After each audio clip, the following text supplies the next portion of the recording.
Bangladesh record বুকে সাকিবের নাম স্বর্ণাক্ষরে লেখা থাকবে। আসিফ ভাইয়ের কাছে প্রশ্নটা করি।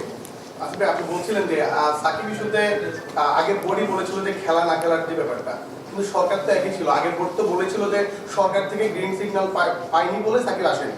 তো এখন কি আসলে সাকিবের বাংলাদেশের সিকিউরিটি থ্রেট নাই? এটার সাথে আরেকটা যে 10-12 দিন পর তো বা কয়েকদিন 10-15 দিন পর তো আরেকটা সরকার, তখন যখন ওই সরকার যদি বলে যে সিকিউরিটি থ্রেট আছে, তখন কি আপনারা আবার সেটাই মনে করেন? Thank you.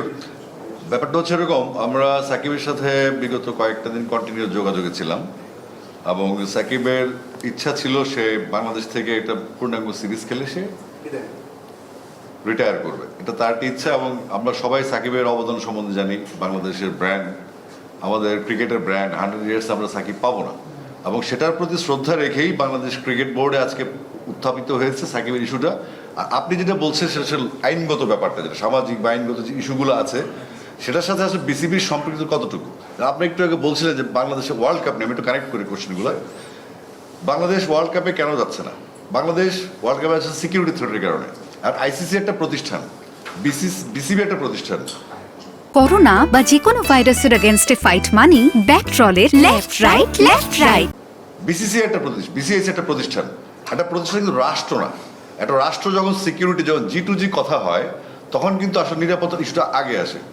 সেই নিরাপত্তার ইস্যুটা আমরা যখন ইনফর্ম করেছি গভর্নমেন্টকে, গভর্নমেন্ট তখন 4টা মন্ত্রণালয়, এটা একই সময় জানেন, তথ্য, পররাষ্ট্র, স্পোর্টস এবং আইন, এই 4টা মন্ত্রণালয় তারা বসে পরবর্তীতে ক্যাবিনেট বসে তারপর সিদ্ধান্ত নিয়েছে রাষ্ট্র যে আমরা সিকিউরিটি ইস্যুতে যাব না। আমি যদি বলি যে আমার পারসেপশন কি এখানে, আমি কি ভাবছি, সেটা হচ্ছে আপনারা এতগুলা এখানে মানুষজন আছেন, এত বড় মিডিয়া বাংলাদেশে, অনেক দর্শক সেখানে যাবে, আপনাদের ভিসার কোনো নিশ্চয়তা নেই, সিকিউরিটির নিশ্চয়তা নেই, একটা পতিত সরকারের অনেক লোকজন ওখানে আছে, যেটা একটা স্যাবোটাজ হতে পারে, একটা অ্যাসল্ট হতে পারে, যেটা আমাদের যে কোনো এই গভর্নমেন্টের বয়সে কত বেশি দিন নেই, ইলেকশন হলে তারা শেষ।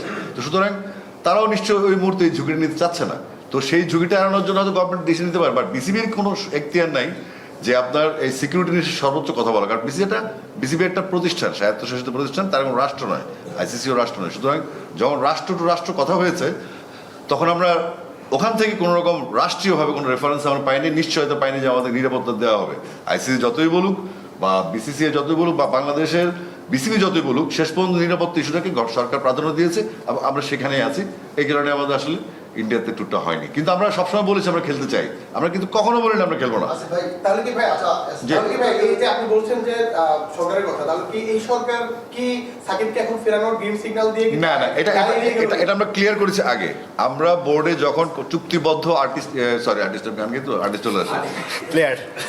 চুক্তিবদ্ধ প্লেয়াররা যখন লিস্টটা হচ্ছে, তাদের গ্রেডেশন CBAD যখন হচ্ছে, তখন আমাদের একজন ডিরেক্টর তিনি প্রস্তাব তুলেছেন সাকিব আল হাসানের বিষয়ে। কারণ গত কয়েকদিন যাবৎ তার মনোজগতে যে এই চিন্তা ভাবনা আসছে, সে রিটায়ার করতে চায় এবং সাকিব আল হাসানের যে অবস্থানটা বাংলাদেশে, মানুষের মনে যে ভালোবাসা এবং আমাদের যে দায়িত্ববোধ থেকে, এবং পাশাপাশি সাকিবের সাথে আমি নিজে চেস করছি সাকিবকে, এবং ইন্টারেস্টিং সাকিবের সাথে প্রায়ই কথা হয় আমার এসব বিষয় নিয়ে, বাংলাদেশের ক্রিকেট নিয়ে।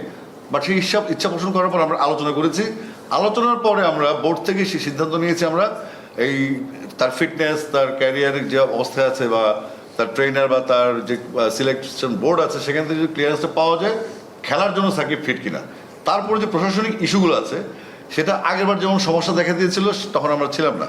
আর পরবর্তীতে যেটা হচ্ছে, আপনার যদি এখনও গভর্নমেন্ট ফিল করে যে তাকে আসতে দিবে না, তার থ্রেট আছে, মামলা আছে, তাকে ফেস করতে হবে কোর্ট, সেটা আসলে সরকারের ইস্যু। যে ইস্যুতে আমরা ইন্ডিয়া আসলে যাইনি, তাই না? ব্যাপারটা একই রকম আইনগত ব্যাপার। প্লিজ বলেন। সেটা হচ্ছে যে সরকারের একজন সদস্যকে আপনারা এখানে অ্যালাউ করছেন, তার মানে কি আপনাদের বর্তমান রাষ্ট্র ব্যবস্থার সঙ্গে আপনারা? ওকে, থ্যাংক ইউ। বুঝতে পারছি। সাকিব সংসদ সদস্য হওয়ার বাংলাদেশ দলের প্লেয়ার ছিল এবং বাংলাদেশ অনেক জয়ের সাক্ষী ছিল। বাংলাদেশ রেকর্ড বুকে সাকিবের নাম স্বর্ণাক্ষরে লেখা থাকবে। তো আমরা ওই অ্যাঙ্গেল থেকে সাকিবকে সম্মান দেওয়ার জন্য তার মনের যে ক্ষুধাটা, তার যে আকুতিটা, সেটাকে ভালোবেসে এবং তাকে রেসপেক্ট জানিয়ে আমরা সিদ্ধান্তটা নিয়েছি। এটার সাথে সরকার সাথে ডিলটা করবে, আমাদের বিসিবি বস বলবে যে আমাদের এটা সিদ্ধান্ত হয়েছে বোর্ডে, আমরা সাকিবের সিকিউরিটির জন্য, আমরা সাকিবের খেলার জন্য আমরা খেলাতে চাই। পরবর্তী যে আইনগত পদক্ষেপ, রাষ্ট্রের যে সিদ্ধান্তগুলি আছে, পতিত ফ্যাসিস্ট কিংবা সাবেক সংসদ সদস্য, এটা আমাদের বিবেচ্য বিষয় না। আমরা প্লেয়ার সাকিবকে চাচ্ছি। Thank you. আসিফ ভাই, একটা বিষয় আপনি বলেছেন যে রাষ্ট্র টু রাষ্ট্র যোগাযোগ করেছে, ইয়ে বলছিলেন যেটা আপনারা আইসিসির মাধ্যমে যোগাযোগ করেছেন, রাষ্ট্র টু রাষ্ট্র যোগাযোগ করেছেন বিশ্বকাপের ক্ষেত্রে। জি জি। বাংলাদেশ থেকে সরকারে যোগাযোগ করা হয়েছে? হ্যাঁ, আমাদের একটা intelligence- আপনারা কোনো নিরাপত্তা যাচাই করার জন্য কোনো টিম পাঠিয়েছিলেন? না, ইন্টেলিজেন্স রিপোর্টার অনুযায়ী গভর্নমেন্ট সিদ্ধান্ত নিয়েছে। গভর্নমেন্টের নিজস্ব কোয়ারি ছিল এখানে, যে তাদের একটি ইন্টেলিজেন্স রিপোর্ট থাকে যে আমাদের এখানকার প্লেয়াররা, রিপোর্টাররা বা আমাদের যারা অংশগ্রহণকারী দর্শক বা টেকনিক্যাল লোকজন যাবে, তাদের নিরাপত্তা ইস্যু এবং সেখানে যে ঘটনাগুলো ঘটে যাচ্ছে কন্টিনিউয়াসলি, সেগুলোকে মাথায় রেখেই গভর্নমেন্ট সিদ্ধান্ত নিয়েছে আমরা এই মুহূর্তে কোনো অ্যাসল্ট বা কোনো রকম সাপোর্টও যদি হয়ে যায় সেটা দায় দায়িত্ব আমরা নিতে পারি না, গভর্নমেন্টের এটা সিদ্ধান্ত, এটা আমাদের না। কিন্তু আমরা সিদ্ধান্ত ছিল ওইটা। করেছে কিনা কে? সরকার তো তাদের ইন্টারনাল কাজ থাকবে ডেফিনেটলি। বা কোনো আপনার সিকিউরিটি টিম পাঠিয়ে? এটা আমাদের গভর্নমেন্ট থেকে জানানো হয়েছে যে আমরা নিরাপদ না। এটা আমি গতকালকেও ডক্টর আসিফ নজরুলের সাথে কথা বলেছি। ভারতের পক্ষ থেকে বাংলাদেশকে নিরাপত্তা জনিত কোনো ধরনের আশ্বাস দেওয়া যায় না, তার মানে তাদের সাথে কোনো যোগাযোগ? না না না, ইন্টেলিজেন্স রিপোর্ট আছে একটা, আপনার গোয়েন্দা রিপোর্ট থাকে একটা। সবসময় তো আশ্বস্ত, সেটা তো জি2জি আলোচনা গভর্নমেন্ট টু গভর্নমেন্ট, কিন্তু যখন গোয়েন্দা রিপোর্ট থাকবে তখন তো সরকার ওই সিদ্ধান্ত নেবে যে আমার প্লেয়ার, আমার লোকজন সেখানে যাবে কিনা। ওইটাই হয়েছে। ভালো আছে একটা প্রশ্ন, লাস্ট প্রশ্ন। আর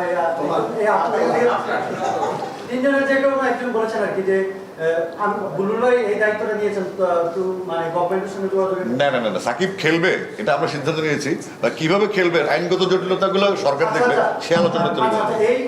এই পুরো জিনিসটা কতদিনের মধ্যে ক্লিয়ার হতে পারে আমাদের সামনে? এটা আসলে আমরা ঠিক জানি না। আমাদের পরবর্তী বোর্ড মিটিং যখন আমার 1 মাস পরেই হবে, আর তার আগ পর্যন্ত কোনো আপডেট থাকলে ডেফিনেটলি আপনাদের জানানো হবে ইনশাল্লাহ। আপনারা যে সাকিব কিছু অনেকে পার্সোনাল যোগাযোগ করেন, আপনারা সাকিবের সাথে সহজ যোগাযোগ হয় যেহেতু আপনি রিপোর্টিং করেন, আপনারা সাকিবকেও জিজ্ঞেস করতে পারেন ব্যাপারটা। চল